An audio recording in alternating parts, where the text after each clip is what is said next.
made the point a few moments ago, Brian, about possibly being a bit of a reality check, or sort of a, look, maybe the fans were thinking that Michael O'Neill's going to come in and wave a magic wand, that it might be a bit of a job. But if you look back to when he came in first it was December 2011 and then 2012, it took him a while to turn things around then. I think it was about 20-odd games. I don't think... Well, I think the first 11 or 12 games it didn't get a win, but they stuck with him. And it took him time to build it.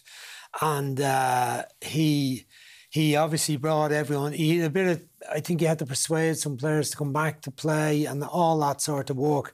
I think he's starting again, not quite from scratch, because I think, as I said, Ian Porterfield has worked hard to try and find a few players who are going to be good enough. Ian Barclay. But you look at what they're picking from.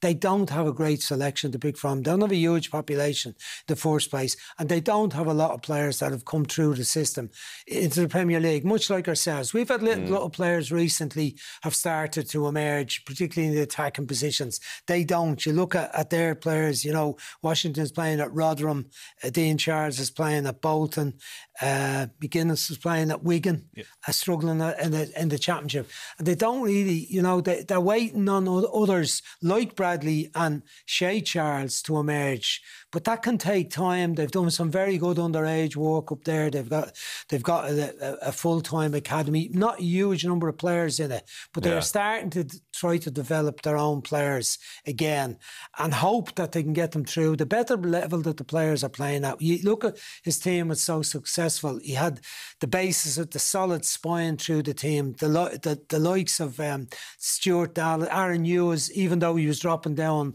the levels, but he was a very good... Johnny Evans for sure, even Corey Evans, down through the middle of the team. Steve Davis, sound Southampton player. They've got to get back to that, but there's no better person to do it than Michael O'Neill. Indeed. OK, there's a bit of work to do.